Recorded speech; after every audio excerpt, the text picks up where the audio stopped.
এবার metal presence কৃষি সংবাদ সুজলা সুফলা।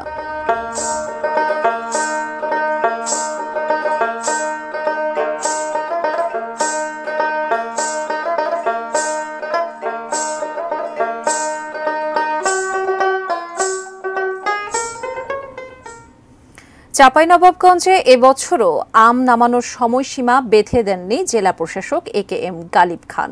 কেবল আম পরিপক্ক হলেই তা নামিয়ে বাজারজাত করতে হবে বলে জানান তিনি। দুপুরে জেলা প্রশাসকের সম্মেলন কক্ষে ম্যাঙ্গো ক্যালেন্ডার প্রণয়ন ও নিরাপদ আম উৎপাদন বিপণন বিষয়ক সভায় এ সিদ্ধান্ত নেওয়া হয়।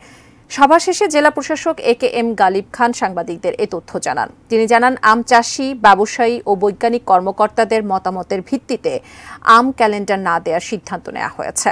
ব্যবসায়ীদের মতামতের ভিত্তিতে চাঁপাইনবাবগঞ্জ থেকে আম পরিবহনে ম্যাঙ্গো স্পেশাল ট্রেন 10 জুন থেকে চালু হতে পারে।